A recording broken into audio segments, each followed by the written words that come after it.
All right, guys, this is Max from Dauntless Dads. Max, what's cracking, dude? Yo, what's the word? Um, dude, if you guys haven't seen his channel, it's popping off already. It's doing pretty good numbers. It's It took I you how long to get over 1,000 subs? uh probably like 3 months. Yeah, that's nothing, dude. That's nothing. Ballpark, yeah. I mean, we try. One of your videos is almost at 200K or 150K. Yeah, it's 140 something right now.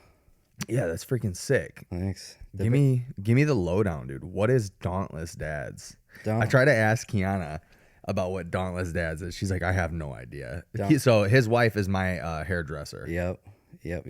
Dauntless Dads. It was literally my guy Lars that we got on there with. There, we do this together. We were trying to come up with a name that applies to like who we are without being corny. You know what I mean? Mhm. And we originally thought of we're bouncing ideas off each other, and it was what discount dads. I'm like, fuck yeah, dude, that's it. Yeah. But there's a podcast that already has that name, so I'm like, shit. Oh, actually? Yeah, for real. Huh. And so but I like the DD. I like the rhyme. Something dad. So I literally just Googled like describing words that start with D. Yeah. And I'm running through the list and seeing Dauntless. I'm like, I mean, that kind of flows. I don't even know what it means. I don't know what it means But either. I looked it up. It just means fearless. Oh. It just means fearless. It's Okay. a fancy, white collar way of saying fearless. Yeah. Okay, that's cool. I think and that's suiting and fitting for the concept of your channel. Right. Because even the video that you made like popped off really fast, but in that video you're like riding that's not your first time riding dirt bikes. It's your first time like on a track though? I've ridden them, but never like any like extended period of time. It was like, oh, I whip my friends up the street real quick. I've ridden motorcycles and shit, but not dirt bikes. Yeah. Specifically. Okay, cool. So what for the people that are watching and they don't know, what's the concept of your channel? I basically just mess around with power sports stuff. I'm a big like car guy, but power sports stuff is more like attainable. You want me looking at the camera? No, look at me. All right. Yeah. You can if you want to make a point. That's what I do. Like Heather and I will be going back and forth, or if I'm with like a guest or something. Right. If I want to make a point, then I stare into camera, just for the clip's sake. Yeah, and then you got to do the slow zoom. Yeah. Right. But it's basically mess around power sports, small engine stuff, with a dash of comedy. I like to think I'm funny, at least a little bit. Yeah. But that's basically it. I'm definitely gonna step into the automotive stuff. Automotive industry is the industry I've been in my entire adult career. I mean, I mess around with other stuff too, but I've always come back to cars in some form or another. Yeah. But making content with cars, ain't nobody trying to watch you like fix some regular ass shit. You know what I mean? Yeah. I don't know. I want to do something cool with it. Power sports stuff is cheaper and easier to attain. Can get finesse better deals on it. And then, so I was just like, yeah, we're going to run with that. And then it goes where it goes.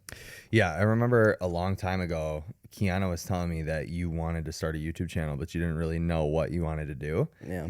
And then, but you've always been into cars, and I knew that at least because you started a couple things back in the day. Like, didn't you do like an apparel thing a while back? Yeah, I messed around a little bit, but it was real like, I don't know, Kiana tells me like about you too, is like we always have new ideas, like this right now, and then next week it's something different, and this and the other thing. I'm like that. Like I do not want to work no regular ass job. Yeah. I just have a problem with somebody telling me what to do. I want to do my own shit, so I'm constantly searching for what's gonna get me out of the regular grind. You know what I mean? I'm trying to build my own shit, not somebody else's. Yeah. So constantly cycling through new ideas, but I'm not as smart enough on whatever I'm trying to do. I'll laser hone in on something. This idea, I'm about it for 2, 3, 4 couple weeks, you know what I mean? And I do nothing but research that. And then when I get what I feel is educated enough on the subject, I'm like, bro, you could never fucking pull that off. Self-sabotage type shit. I'm like, yeah, now that you know about the industry or whatever you're talking about or whatever, like, nah, bro, fuck that. There's no way you could do this. It's too hard. Or it's gonna take too long or whatever. Then it's on to the next idea. Why do you have that mentality? Which one? The fucking keep cycling through ideas? No, I mean, I think cycling through ideas is really normal, right? Like having a bunch of ideas and stuff. But I guess the portion that like something that I came to terms with, I don't know, last year, 2 years ago, whatever it was I had my gym, and then two business I've told this story like a million times. Do you know the story or no?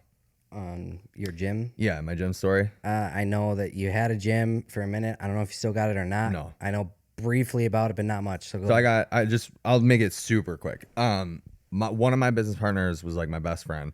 He screwed me over really bad. Oh, and then the second guy, we just didn't see eye to eye whatsoever. And so I had the gym by myself. And it was great. I would like turn the gym around. It was back in the positive, all this stuff. But like I had started this podcast because my history of creating has been like I've always wanted to create, like all I've ever wanted to do. So I did music for a long time with Jake and all them. Oh shit. Jake and Nate and all them. And then and Tony, you remember Tony Leonard? Yeah. Yeah. So we were all in a band a long time ago. And then I started doing YouTube, but it'd be like sparse. It'd be like on and off. One of my YouTube channels is like 10 years old, bro. And I have videos that like I went private on and like deleted all this stuff. Right. And then one day I read this book called Outwitting the Devil. And so I realized that like it's not that I had a bunch of different ideas that I wanted to do. It was always consistent. It just was like never taking full action on it. Right. So I was like, okay, what's one way that I can like create but stick to it, and it's like within my scope, my like my passion, all this stuff. I was like podcast. So we went out, got all the podcast stuff, and then stuck to it since then. We just been hustling and making it work. Right. And so, but one thing that I came to terms with because of the gym was like, yeah, it's interesting because always the common denominator is self-sabotage for people who don't follow through with stuff. I don't know if you follow through with stuff or not. So I'm not saying that. Don't take it that way.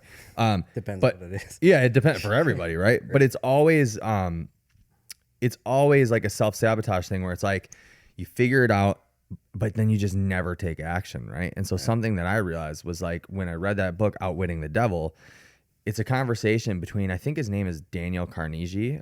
No, is it not Carnegie? I don't know, whoever the author is. But he talks about how the devil, he has a conversation with the devil in the book, right? Right. And he never comes clear about if it was really like a conversation or if it's just a story.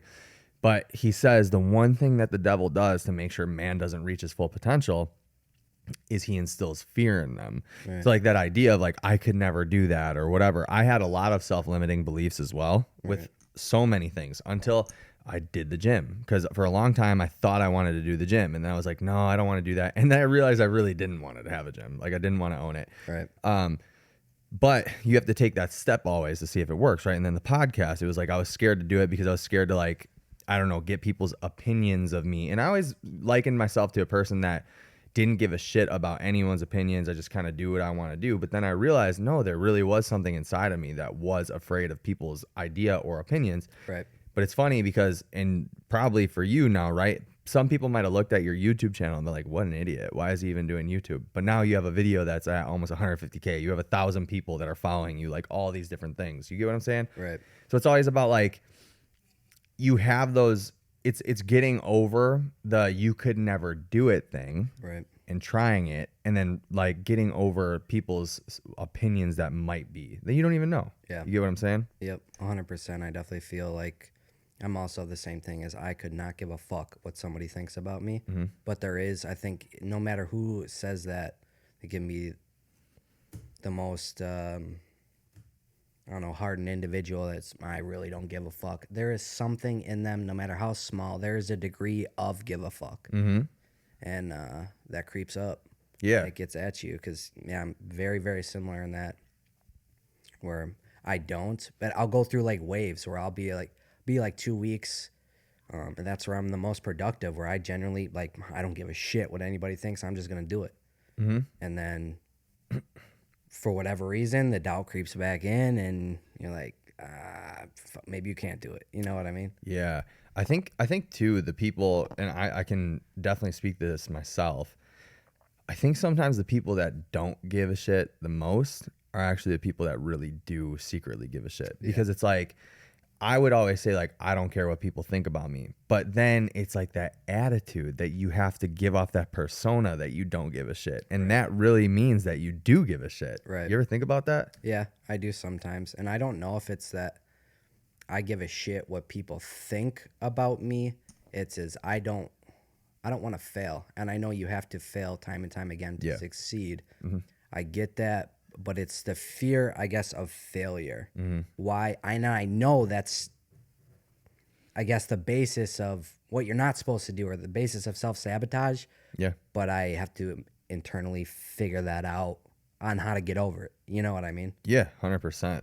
I actually had a therapist a long time ago. I don't do therapy anymore because I think it's kind of gay. But Agreed. I had a therapist tell me a long time ago. She goes, "You're afraid to succeed." And I never knew what that meant until I realized it was the fact that you have to fail to succeed. Yeah. Because you have to go through those trials and tribulations to build calluses in order to get tougher for the next time, and to figure out what things you need to avoid the next time you try something big. Right. Yeah. Yeah. What were some of the ventures that like you'd go back and forth on that you felt like you just didn't have it in you eventually? It was literally, most of it was like I would stumble upon something, whether on social media or someone told me about it, that I haven't considered or heard of before. And I'm like, that's interesting. And I'll look further into it a little bit, surface deep, and be like, oh, fuck yeah, I could do that. And then I do my 2-3 weeks of R&D, and then it's like, all right, man, like, you ain't cut out for this, or it ain't what I thought it was, or whatever the reason may be. I'm just like, nah, fucking on to the next one. And What's the whole so why so much R&D? Why so much research? Why not just jump on it? I'm just a type of dude where like, I'm not a super smart dude, but I like to know as much about something as I possibly can know before I act or speak on it. I don't. I would say that makes you really smart. Most people don't do that. Yes, I do. I guess, but I just how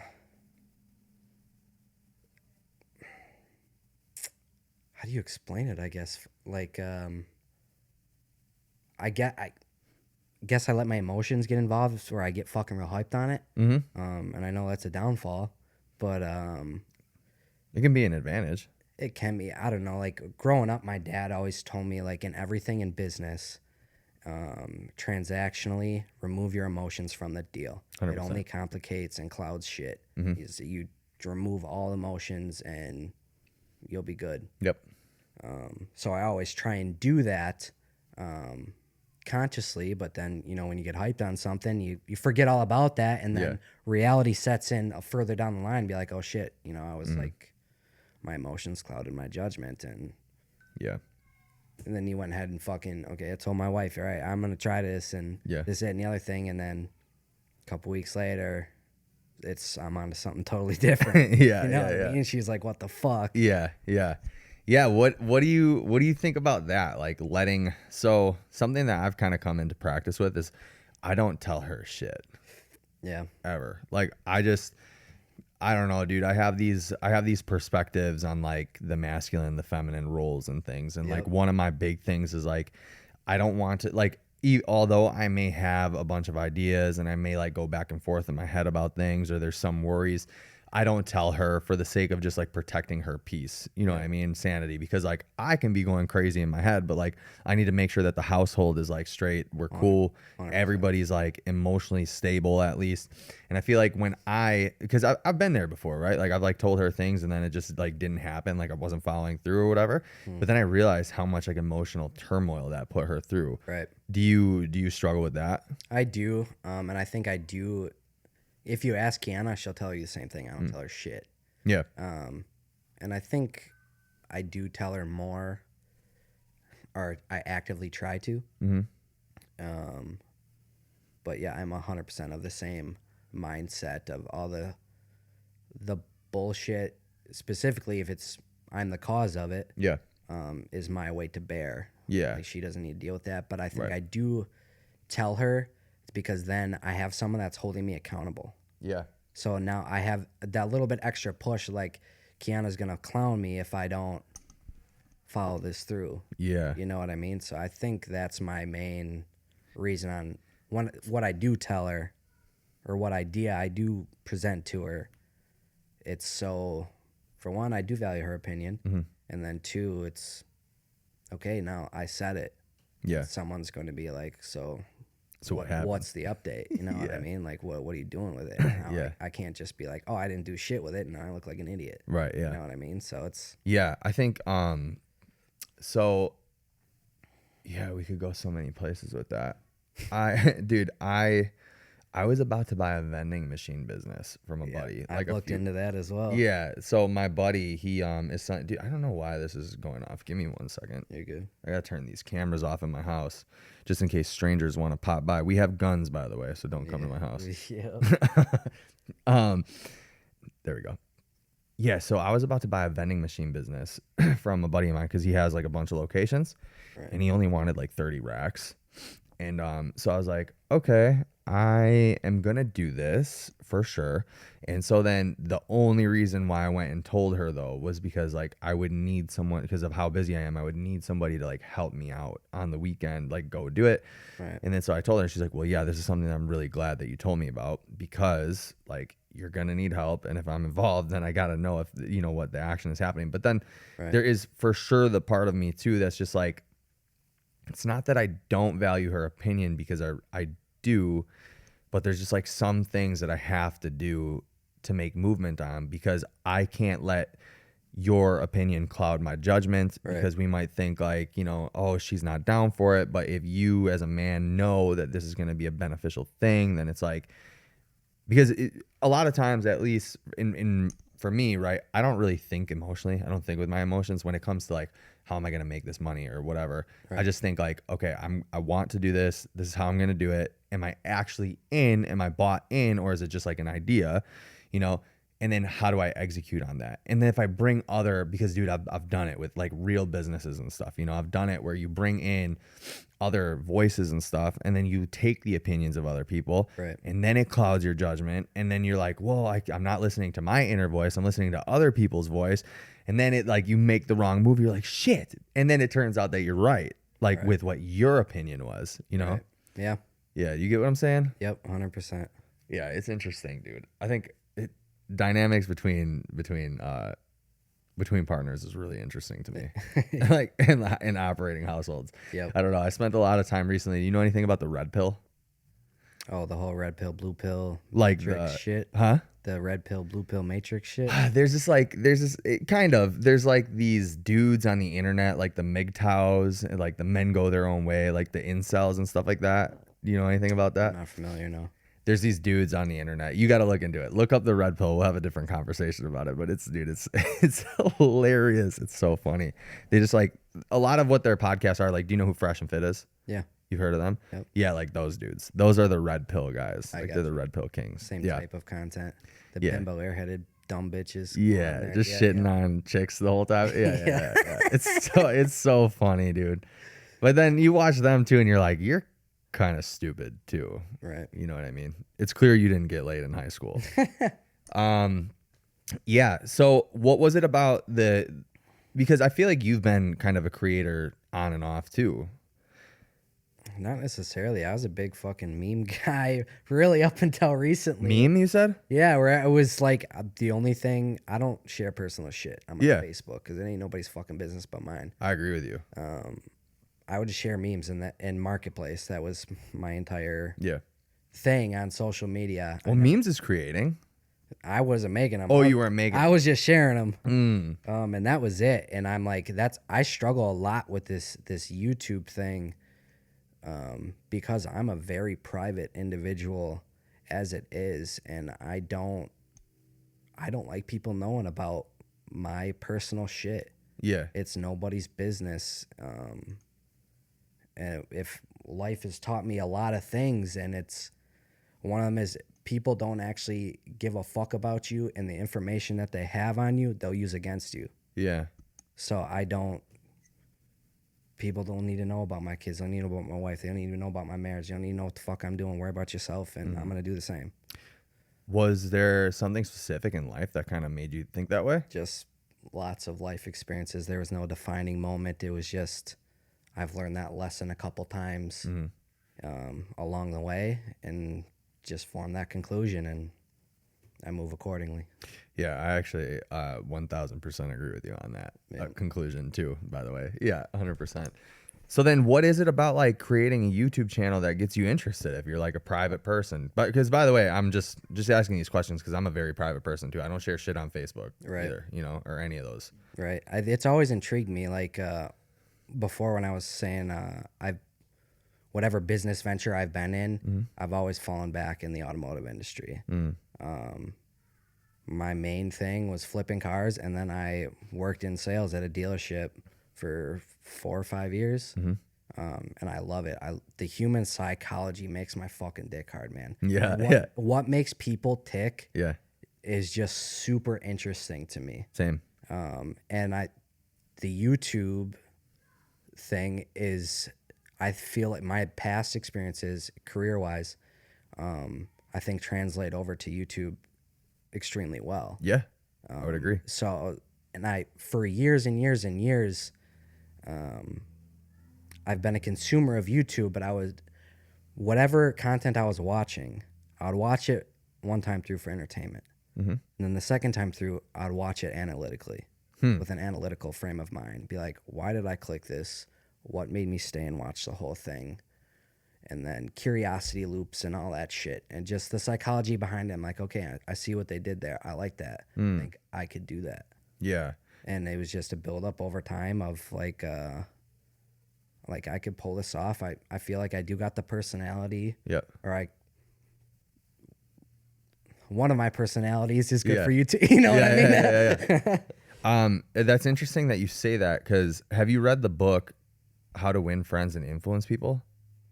No, it sounds familiar as if I've heard of it, but no, I don't know anything other than the name. So that book is by Daniel Carnegie. That's the book that's the author that I was thinking about before. But in his book, in that book, he talks a lot about shifting, kind of being like a chameleon, right? Where the book is so crazy, dude, because it's basically a book on like how to manipulate people into liking you, but it's really effective. You know, it's like really, I attribute a lot of my successes with working with different companies and brands and stuff to reading that book, because you understand how people actually, like you're saying, tick. Right. But it's funny because you like did the same thing, but by watching other people's YouTube videos. Right. And something that I told Kiana really early on with your first video, not your first one, but that one that popped off, was after I watched it, I went back to get my haircut. I'm like, dude, Max gets it. Like, he understands. Thanks, yeah.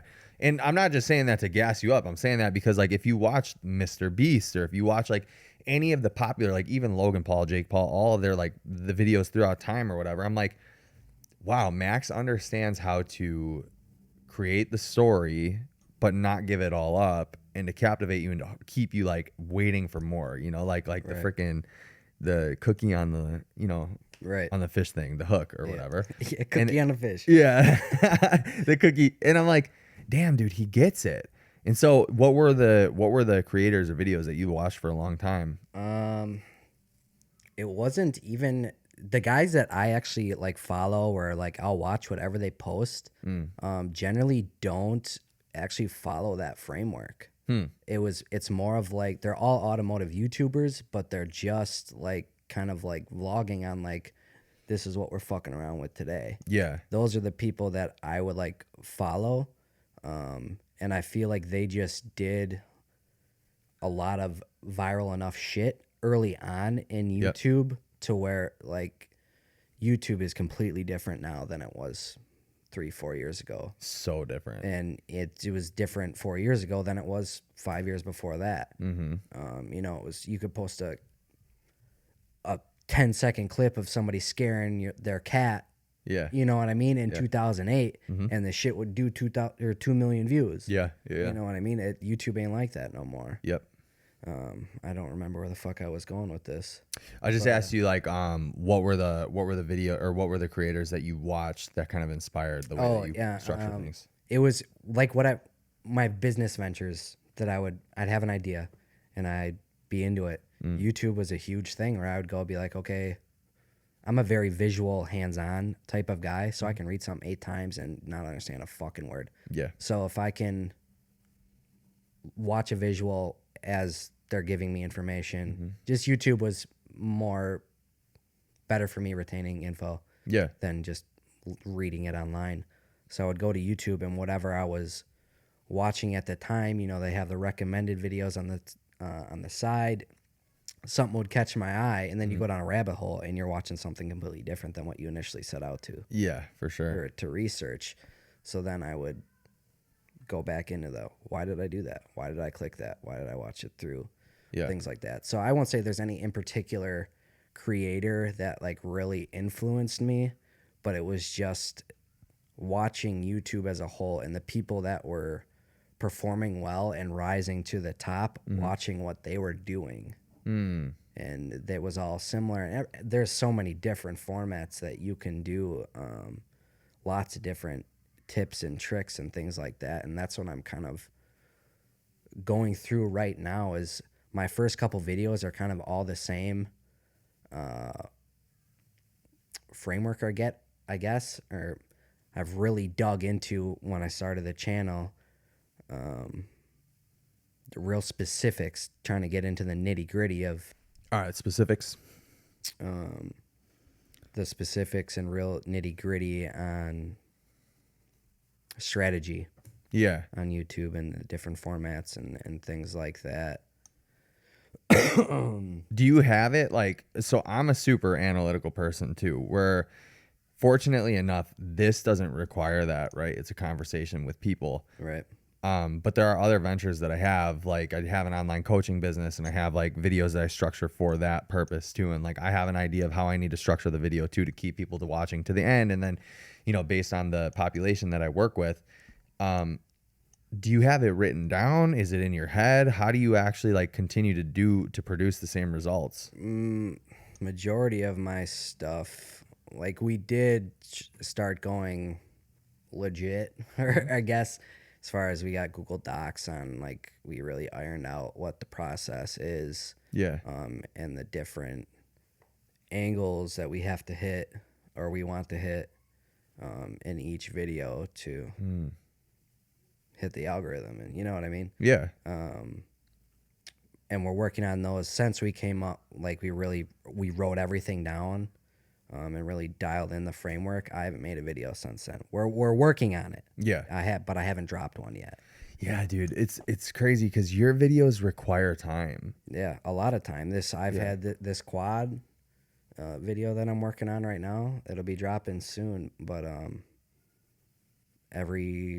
I bought it 10 days ago, 12 days ago, something like that. But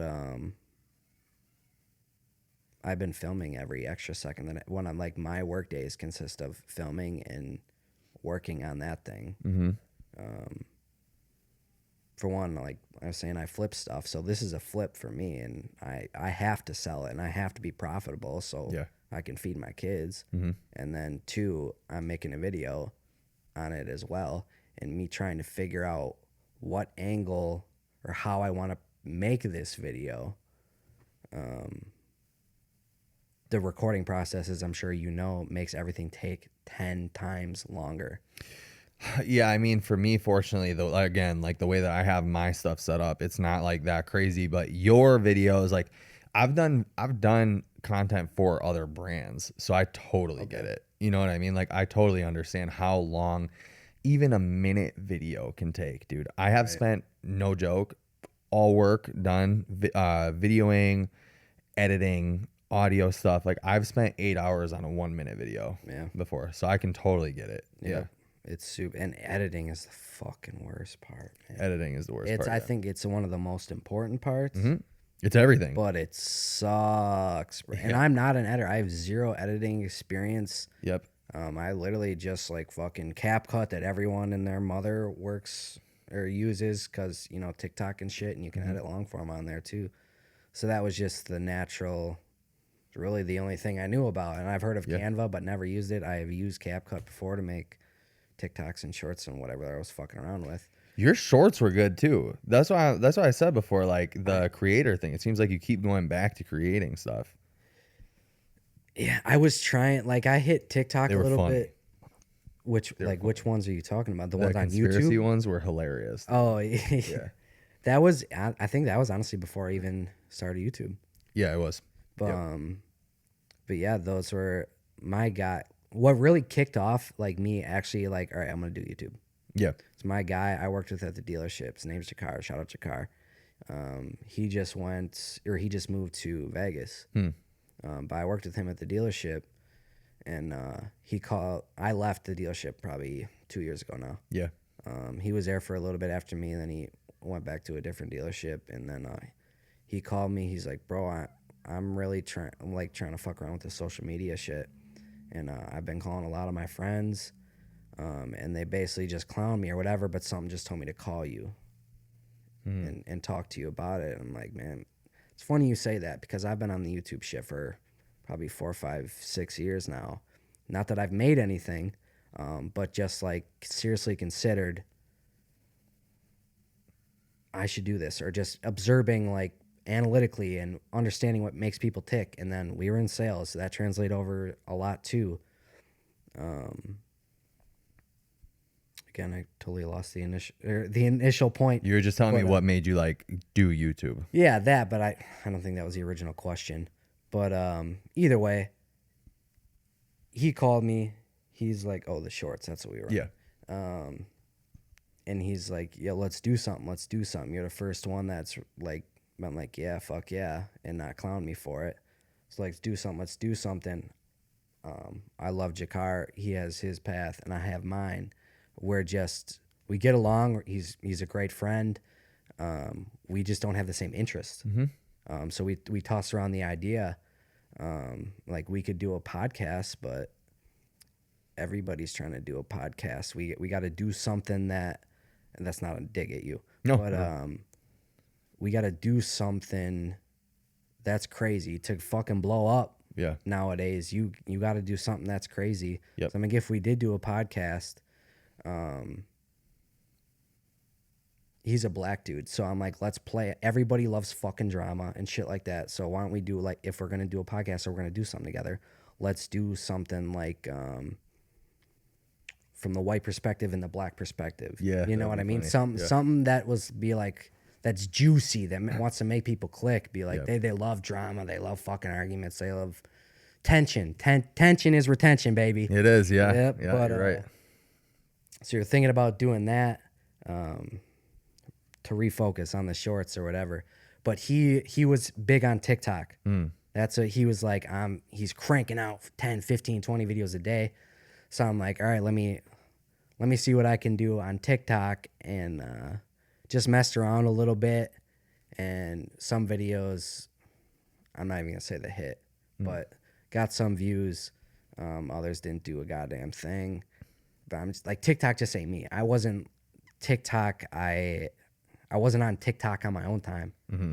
It was just I had it, but I wasn't really doing stuff. So I made a couple TikToks, fucked around, but I'm like, YouTube is kind of where my heart is at. Not that I've ever made anything, but I'm like, that's just kind of what I want to do if I'm gonna create shit. So then, what made you make the transition to YouTube finally? It was just the fact that he called me as like, yo, let's do this. And then we were just kind of bouncing ideas and strategy. And like the fact that he was, now I know someone in real life who called me out of the blue that said something just told him to call me. Yeah. And speak on it and bounce ideas off each other. I'm like, all right, man, like he's doing it. He pulled the trigger. Now I know somebody that is actually actively creating content. Fuck it, I'm going to do it. It's so interesting to me that people still clown other people for wanting to do social media when clearly social media pays more than any job that anyone that these people are clowning others for doing it do. Right. Like, you want to make a bag, you better be on social media. Right. One of my buddies, his name is Ryan Stutz. He's been on here before. You probably know Ryan Stutz. He worked in the same family of dealerships that you did. Well, actually, he might not. He might have started working there after you. Maybe. But anyway, he was so smart, and he hasn't like continued to do this, but he should. He had a sales page called like Ryan Subarus or something like that. I forget. No. There's some. It's Buying with Ryan, I think was what it was. And so he even went so far as to like make this big printed out cutout of a key that he would like, he'd have, it's like this big. And then every time that he would make a sale, he would like take a picture with the person with his Buying with Ryan key. Right. And then he would make like shorts or like, he'd make shorts or, sorry guys, kids are screaming. He'd make shorts or he'd make a bunch of stories with like, this is the car. Like he'd like tell a story about the cars that are on the lot. And I was like, dude, you're working a normal job and you're doing this. This is going to pan out perfectly. Like I don't understand how people don't get it. Right. You get what I'm saying? Like, I just don't get it, especially people who are self-employed or that have their own business. I'm like, why are you not taking advantage of social media like to its fullest? You can become a personality, you'll get brand deals, and then from those brand deals you get more people who are paying attention to you. People pay attention, you have a product to sell, and now you're making sales. Like, this is sales 101. I feel like. Yep. 100%. There, I don't know what it is either. My dad's like that. Yeah, my dad's very entrepreneurial. He has his own business and he's doing well. But whenever we get together, we always talk shop and business and how are things going for you, this, that, the third, and be like, oh, I'm doing this with Google SEO and this, that, and the other thing and blah blah blah. I'm like, dude, and he has a guy that works for him who was a tech, but he has some medical stuff going on, so he transitioned more to office, and my dad's sending him to school or to courses at least to learn like digital marketing type stuff. And I'm like, you have the office, you have the space or whatever that's set up, it'd be perfect for a podcast. I'm like, so have him go take a specific short form class or something, or just do a bunch of research, learn it. All the information's out there for free. You just got to piece it together yourself. You pay with money or pay with your time. So you can either figure it out for yourself, spend more time, or you pay somebody and fucking really dial in the shit quick. But I'm like, take your podcast, say whatever's on your mind, make something profound, crack a joke, whatever. But say something that you think is important or whatever, as much as you can think of in the podcast, and then chop that up and fucking send the shorts out in the stratosphere. And just hope that one hits. I mean, obviously you got to have strategy behind it, but it's like no one's gonna watch anything. It's an HVAC business. Like no one's gonna watch stuff about HVAC. I'm like, it doesn't even have to be like, this is how to change your thermostat. You know what I mean? It doesn't have to be like a how-to. I don't know if it comes across your timeline, but Facebook's an algorithm too. But all the ads that a lot of places are doing now, they'll take like a viral meme on somebody like falling down, and then right when they hit the ground, they quick cut it to them laying on the ground, and they go into their pitch. And I'm like, that's funny. People like funny shit. So it's tension and comedy. From my view, that's what people are consuming.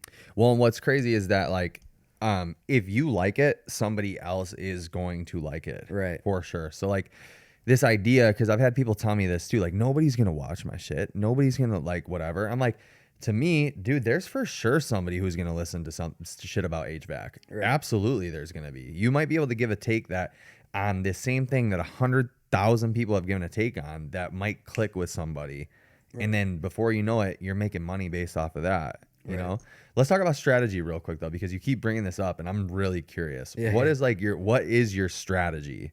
How are you structuring videos together? I've been trying to take advice from a lot of different places and see that would work with what I'm doing, or I don't think this would work, but not being closed off to it. Because I don't know what works. I'm fucking brand new at this shit.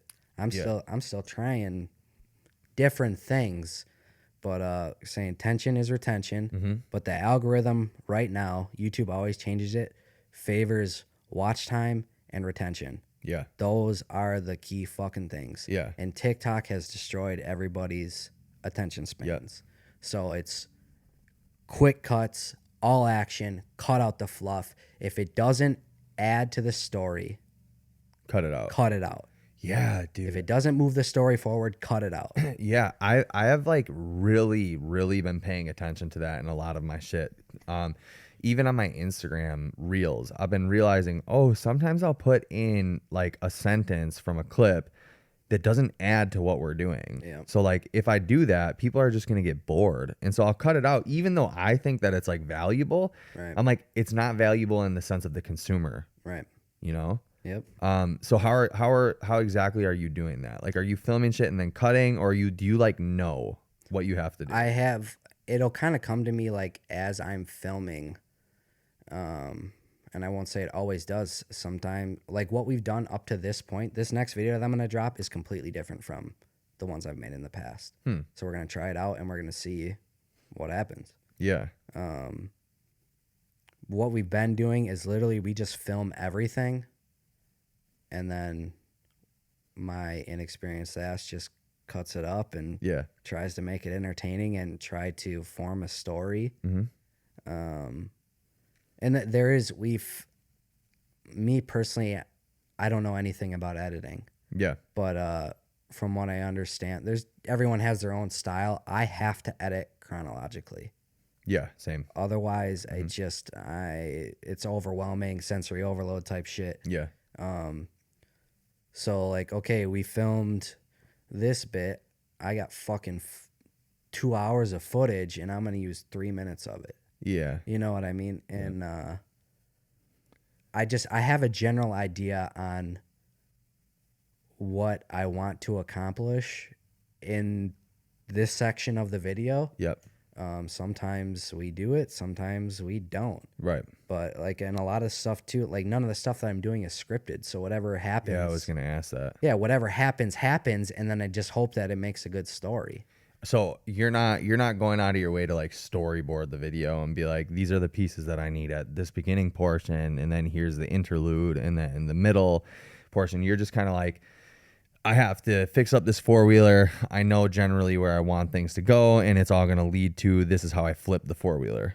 Yeah, essentially. And what I've really been trying to focus on is like the story goes. I guess it's not even for the story, but the fucking intro is the most important part of the entire video. Yeah, your intros I've noticed too are like put together. That's if you spend the most time on the intro and the thumbnail. If you're not, then you're What's wrong. what's your general formula with the intro? The intro, again, I'm still learning. So even if you go, I don't know when you're going to drop this, but if you go and watch my videos now, you're like, all the shit he's talking about, he hasn't even fucking done. So what the fuck is he doing? You know what I mean? Yeah. Now, I've made really weak attempts on the previous videos, but now we had a general idea with no experience. Now I have data on my own shit that shows what is working and what isn't working. So I'm using my own data to see this isn't working. Like my biggest video, the pit bike video, it has 140 something thousand views. The video is ass. You think it's ass? The video is ass. Really? It's 29 minutes, and I think that's the reason it worked. Well, looking back now, what I was saying, the algorithm favors retention and watch time. Now, I have the watch time going for me, but the retention is shooting myself in the foot. When I don't have any editing experience. So wait, hold on. So I'm mixing things up. You got to explain this to me, okay? Retention and then watch time. Wouldn't that mean that your watch time is up because your retention is high? If you have, that's why people make longer videos. Okay. So what's the problem with your retention then? What are you saying? If you look at your retention graphs, generally they have, the hockey stick or whatever, they go way down, and then if you have a good video, it levels out all the way across, and then there's always a drop off on the end if you do outro. Don't fucking do outros. Do not. Really? Do not do outros. Why?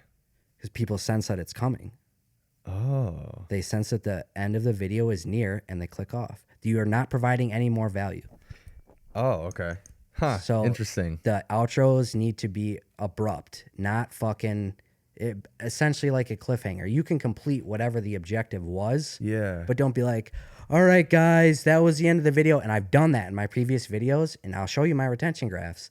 They fucking right off. I do it in every single one of my other YouTube channels videos. Don't.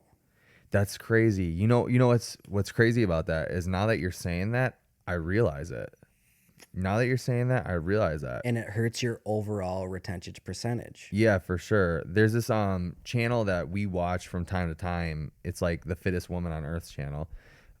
Tia Claire Toomey, but we're always so confused because they have two different channels. It's the Proven channel, which is like their training camp, and then her channel, and they reuse clips from like both. You know, they like just kind of recycle them for both channels. Right. But we get confused every time because we're like, why did they just cut the video? Why did it just stop? There's no like thanks for watching or anything like that. Yep. Now I get it. Yep. Yeah, because we don't know when it's gonna happen. Exactly. It just happens. It's a cliffhanger. So that's like what I've observed too, and I don't know why it's so many YouTube channels, their whole channel is how to grow on YouTube. Oh, I know. And all they're doing is regurgitating what television has been doing for fucking 70 years. Mm-hmm.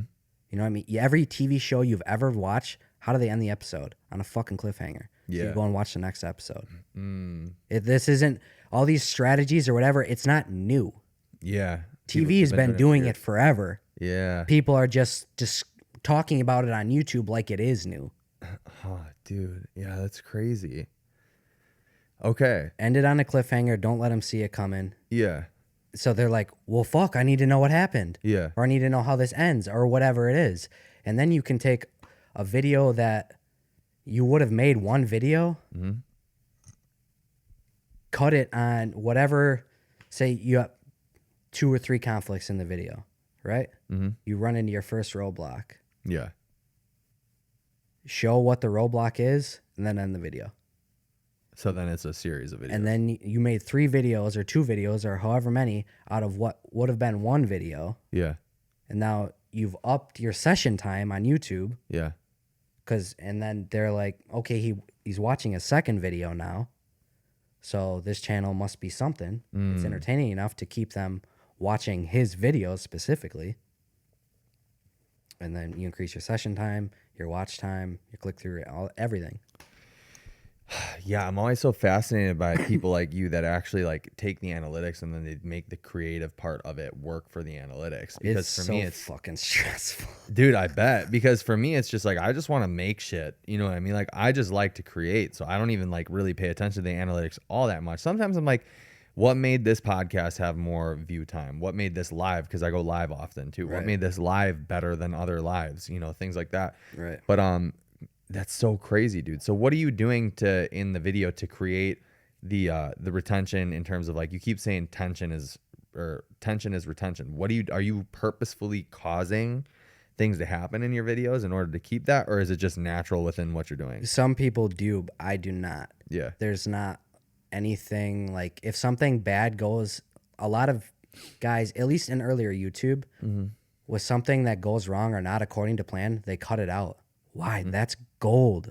Yeah, it's what people want to see. That's more relatable. And the going back to the TikTok thing, it has destroyed everyone's attention span because of the Mr. Beastification of YouTube. Yeah. And TikTok has destroyed everyone's retention.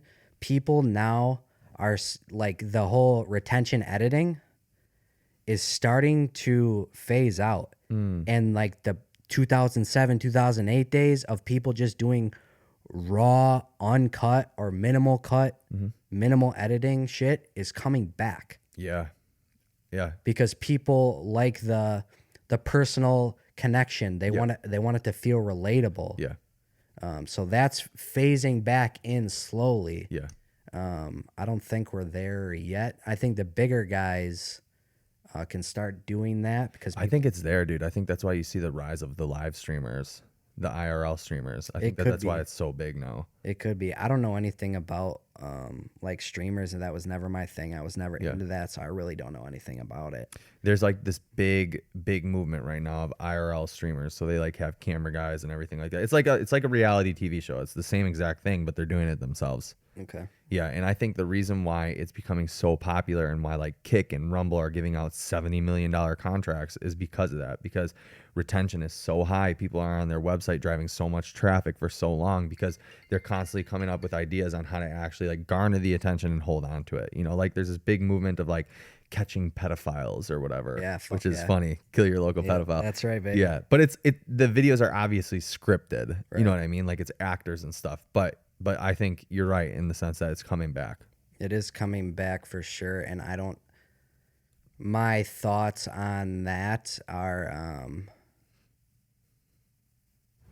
I guess I don't know enough about it to be like, I came across a video that was talking about that subject specifically, how like high edited, high production stuff is kind of going on the wayside. Yep. I'm like, that's interesting. And then they were talking about how these small channels with minimal to no editing are blowing the fuck up. Yeah. And I'm like, that seems kind of bullshit to me. Mm-hmm. But then on my own homepage feed or whatever, I saw this one video. The guy didn't have a thumbnail. It was just the first scene or whatever of the video, and it was like 40 minutes. Nothing about the video seemed appealing, but his title was intriguing. What I thought, or what I think is what made people click. It had 10 million views. That's crazy. And it was like, and I clicked on it just to see what's the hype. Mm-hmm.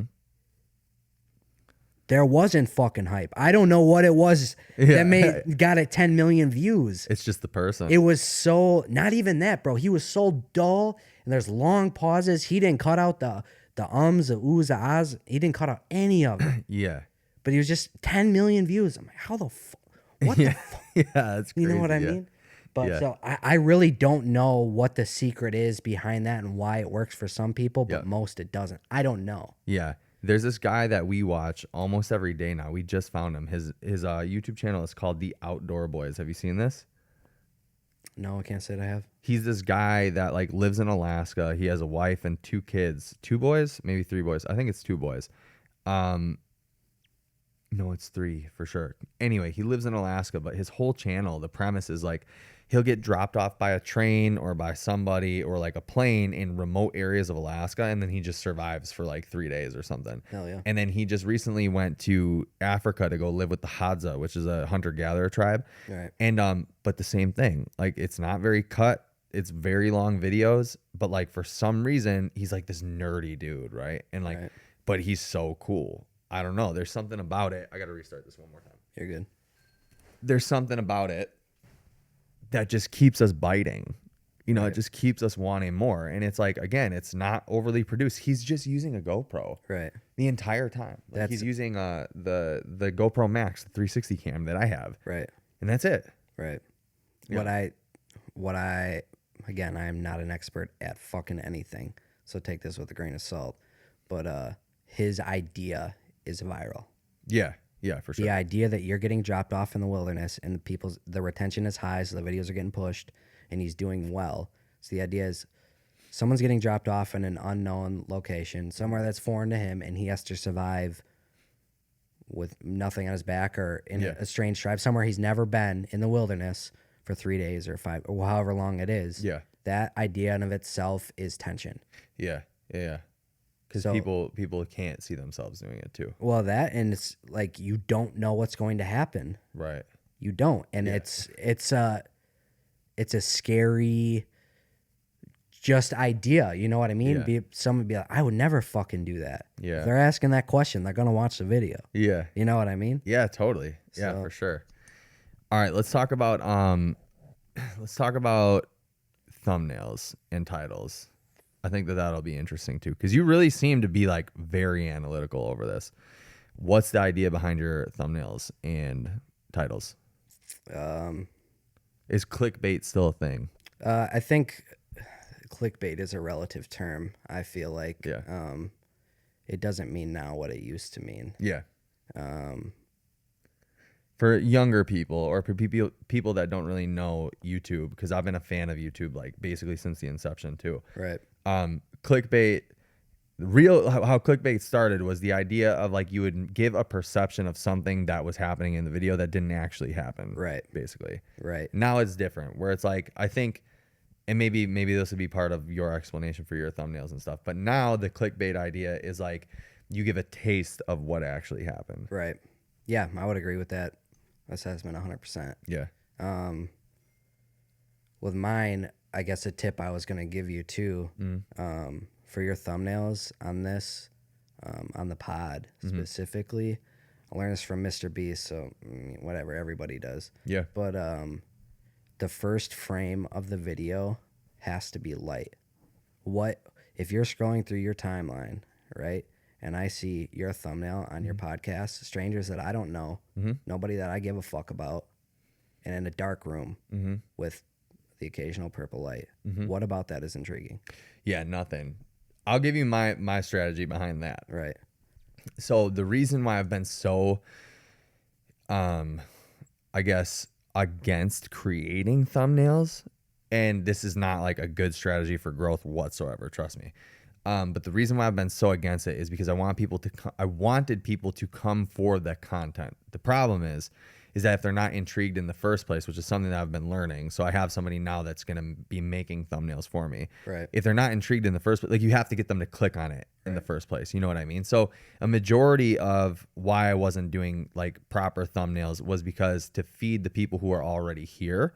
So hopefully that it like continues to just like drag on. You know what I mean? So like it like builds up and it goes out in the algorithm. But even if a video has like, I don't know, we have one that has like over 40K or something like that. If we have a video that has 40K views, even if it does have that much, which would be, I guess, like, that would be proof of concept, right?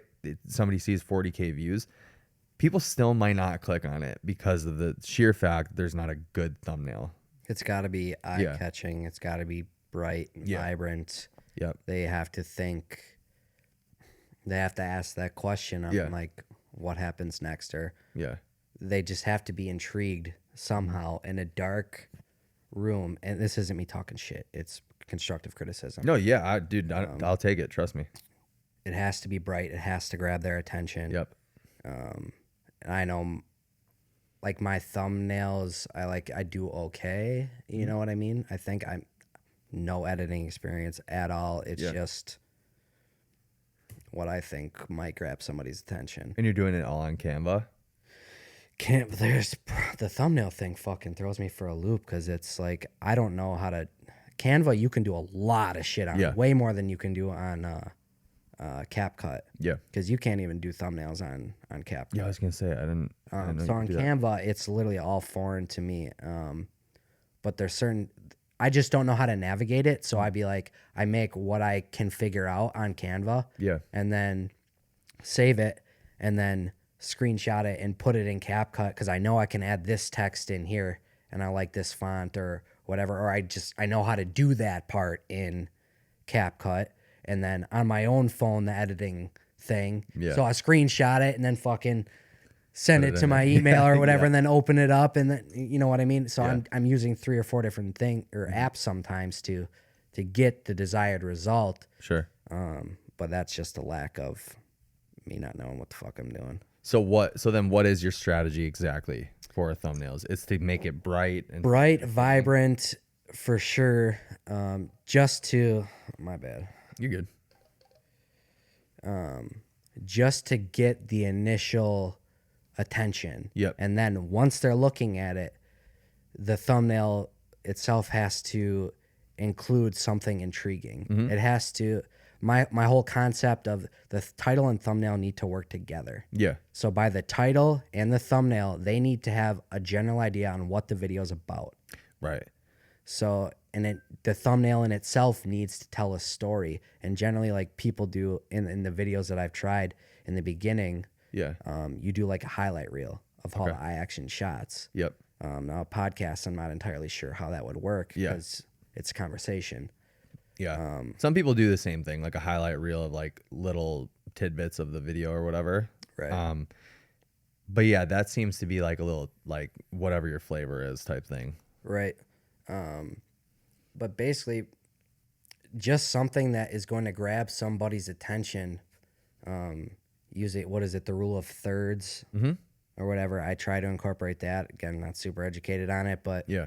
try and take it in consideration the little I do know. Yeah. Yeah, it's a photography thing. Yeah, and then just something that'll catch your eye. Why, like, the whole idea is it's the packaging on it. Like, you go and buy a car, right? Mm-hmm. It could be the most reliable car in the world, but if it looks like shit, you're not even going to consider it. Yeah, it's facts. So you might have missed out on a great car because it's packaged like shit. Right. So the whole idea is like I said, the intro and the thumbnail are the most important parts. Right. Now, I think your title is as well, Yeah. 100%. But the visual, the first impressions are everything. You know, everybody's heard that saying. Yeah. So you got to make them stop scrolling to look at your shit. Mm-hmm. And then once they're stopping looking at it, why do they want to click through? So are you doing for the thumbnail and the title to work together? Are you trying to make it? Are you trying to make it in a way where they're referencing the picture due to the title, or vice versa? Yes, I just try and tell, I guess, a story of like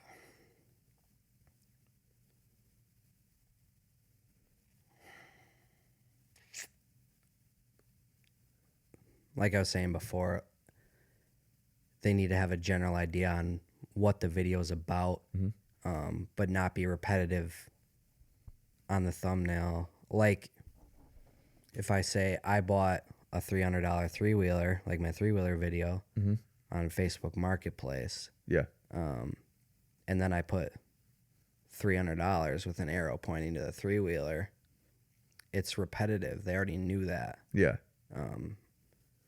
But we bought the cheapest. Like, I noticed people fucking really like and I noticed, I guess I don't know what you would use to describe those words, but like the most expensive, the fastest, the slowest, the cheapest, things like that. Easily describable. Right. Yeah. But those key words really intrigue people. Like my three-wheeler video that we made, we bought the cheapest three-wheeler on Facebook Marketplace, and we kind of repeated that thing from the Amazon pit bike. Yeah. We bought the cheapest Amazon 125 pit bike or whatever I fucking named it. But and then in the thumbnail, I did what I paid for it with the arrow. So it gives them like new information, but like plays off of each other. You know what I mean? Was my thought process. I'm not an expert on any of this. I already have an idea for the title of this one. There you go. Yeah. That's good. Cool. Damn, dude. So what's your vision for Dauntless Dads? And when my real question is, when do you quit everything else and you just go all in on YouTube? Because my personal opinion, I told Kiana this. I was like, dude, he has proof of concept. You have proof of concept that you know what you're doing, Right. and that you can make it happen. I think the issue for you is going to be getting with people that can be a part of your team and are willing to like help you out to grow the thing faster. Right. Because I think your issue is just going to be like getting more content out more frequently. Yeah. That's everybody's issue, to be frank, right? That's everyone's issue. And so like something that I've done is I've acquired 2 people that can do thumbnails for me. I have AI that can do clips for me. And then I have people that are willing to go live with me every single week, X amount of times or whatever. So that helps me out, because now I don't just have to rely on myself as the only person. And then she does clips, she edits some stuff, Right. It's like we have like a whole team together, which I think nowadays, for how fast people consume content, that's what you need. Yeah, 100%. So when does that happen for you? Is it is there a financial portion that has to happen? It's all financial driven. It's like personally, my financial situation, I'm just not at that point yet to get a team. When this YouTube money starts hitting a little bit, where all the money that I make off YouTube, I'll just reinvest right back into fucking YouTube. Yeah, it's the best way to do it. 100%. But I think for me, the very first step is getting an editor. a video editor, Yeah. because then editing is what's taking up 70% of the time. Right. I can film a video in one day, but then it takes me 2 weeks to edit it because I have the rest of my life to deal with. You know what I mean? So I get to work on it here and there. Yep. And my inexperience, I don't know what I'm doing. So I'm trying different things. And like, I tried something. This didn't look as how I hoped it would. So that 45 minutes I just spent on this 10-second bit is now junk. Yeah. So redoing a lot of shit and getting the proper equipment. I called you and I had that pit bike video. Yeah. I think that version of it is worse than the first version I had. Really? Is not that I think it would have really done any differently, but I just put everything into that first edit on the biggest pile of shit laptop that you could possibly imagine. Yeah. I was like, no joke, 60 hours in editing that video. Yeah. And half of it was just waiting for my laptop to catch up and process Cap Cut. Yeah, dude, I feel that. And then trying to upload that first version, my laptop like couldn't complete. The CPU was overloaded or whatever. I'm not a computer guy, but it would get to like 70% and then it would stop and say couldn't complete or whatever. Either way, my bad. It got corrupted and it fucked up half of my footage. Now I still had the originals, but I had so much edited in the second half of that video that was all ruined. So I had to go back and redo it, and I spent a whole day trying to just recover that footage, so I didn't have to re-edit it. But instead, I had to put all the raw clips back in and re-edit it again, and I was just absolutely fucking fed up. I'm like, I don't ever want to watch this video again. Like, it was like I do not care anymore. It was just fucking get it done. It does what it does, and luckily, it's been doing all right. But it did great for your second video ever. It did great. I mean, it's all right. I try and hold myself to a higher standard on. But there's no standard that you even have to match yet. You know? Not to match, but it's like, for me, it's about the money, man. Everything's about the money. Yeah. Now I love doing it, but I'm not gonna fucking do it for free. I just had this thought today, actually. It's funny that you bring that up because I had this thought today where these like dorks that say it's not about the money.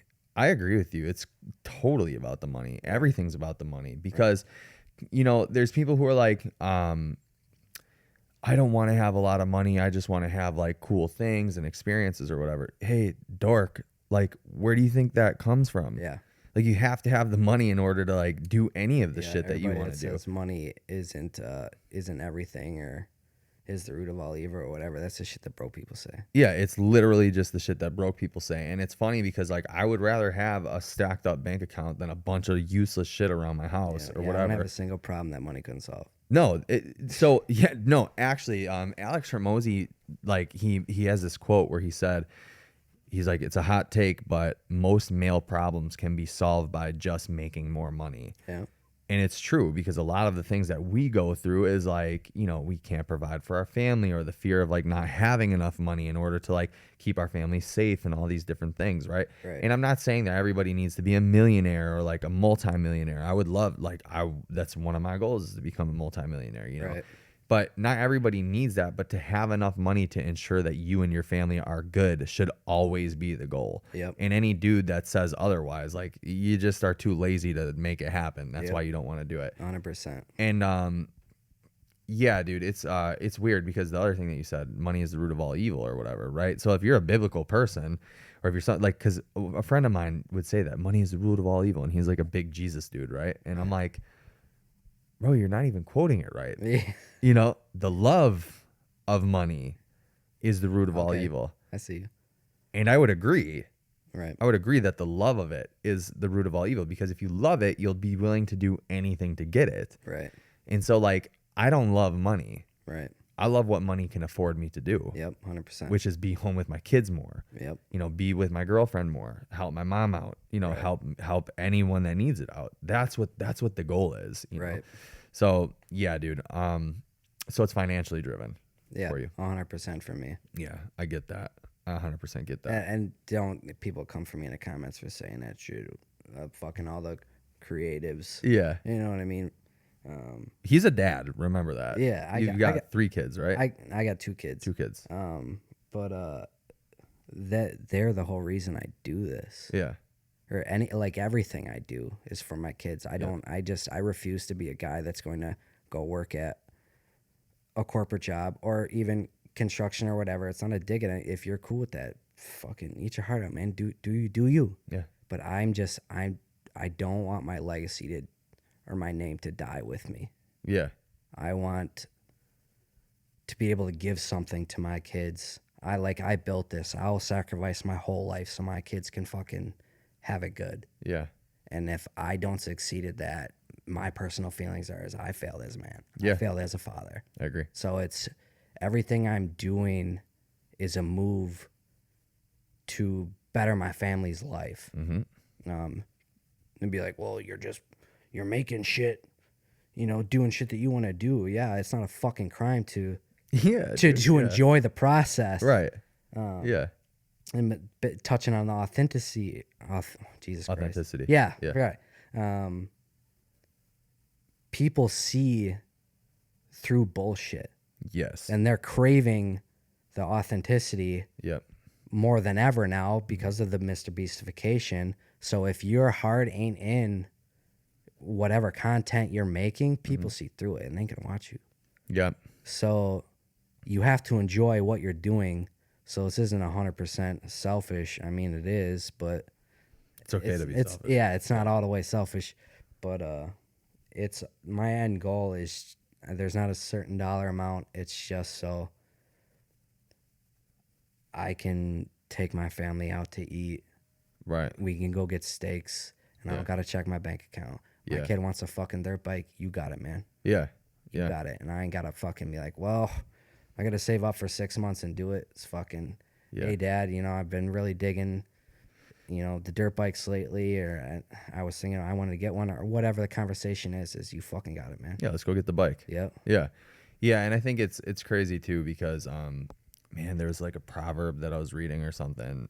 And it reminded me of, and I often say this on my lives too, because people will sometimes be like, you're like insensitive towards whatever situation. I'm like, I'm not insensitive. I'm being honest. Like I'm being real. Right. And there's a difference between like being sensitive and then being real. It's like you can be sensitive, but at the same time, if you are trying to appease the crowd or whatever, you're not coming off authentic. So then eventually a liar gets caught, dude. Right. And like my worst nightmare is pretending to be someone that I'm not, or telling people things that I don't believe or that are not true to me. Hell yeah. And then it gets found out, and then you ruin your name. You ruin your reputation. Actually, a proverb that I was reading last night, I try to get in my Bible every single night. Hell yeah. It said better, something along the lines of better a good name than money built off of a lie, Right. or whatever. And I found that to be true in so many instances, because if you show people that you're a good person, you don't lie, and you're always speaking your truth, and you will eventually find the people that resonate with you and that stick around with you. And if you're building a life based around lies and you're making dirty money or whatever, right? What happens?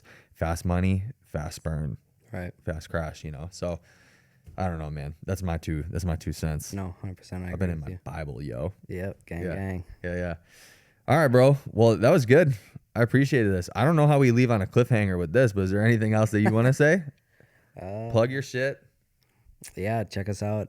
Dauntless Dads on YouTube. I created the Instagram and TikTok and all that shit, but I don't even know if they got a profile picture. Dude, there's an AI called Opus Clips. Have you heard that yet? Yeah, I have heard of that. They're doing a beta test on like vlogs. So like AI making shorts for vlogs and shit. I think you should get into that. Okay. And just post it on Reels. Look into it. But that CapCut that I have, they have AI that you can take your long form video and they'll chop it up. Oh, dope. Yeah, It's the same thing then. Yep, they have it. And with that, I know you said you have AI doing some of your shorts. Yeah. And they do a great job for AI.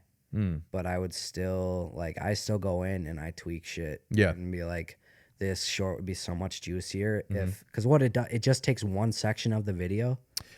You can plug keywords in too, so like it'll like search for the words or whatever. But most of those clips, I do go in and still edit portions of it out or in. You know, Right. yeah, Yeah, because on mine it just takes one section and it auto generates a title and the captions and all that's that dope. shit.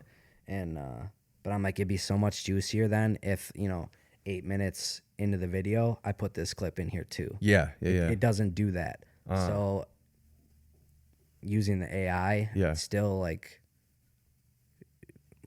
go back and watch and be like, okay, how can I make this better? Yeah, for sure. You know what I mean? I think you should watch your videos back no matter what, just so that you can like learn, like, what did I do here? What did I do wrong? What did I do good? Yep, yeah. 100%. I watch every single one of my lives back. Yep. Everyone, like almost immediately when I'm done. The lives, they give you the analytics. Yeah. Eventually, like within 12 hours, but like I'll cut it, like I'll end the stream or whatever, and then like if I'm in the car, I'll just turn it on and just be like, how did I flow the conversation here? How did it like move? You know, things like that. Where can I get rid of dead space next time? That type of thing, you know? What can I do to make this more interesting? Yeah. Hell yeah. So yeah, dude, pick up some merch. You gotta get merch. I know I'm cooking. You got enough people, man. So all right, guys, thanks so much for watching. That was another episode of the Counter Culture Podcast with Max from Dauntless Dads. And we'll catch y'all in the next one. Peace out. Peace. Goodbye.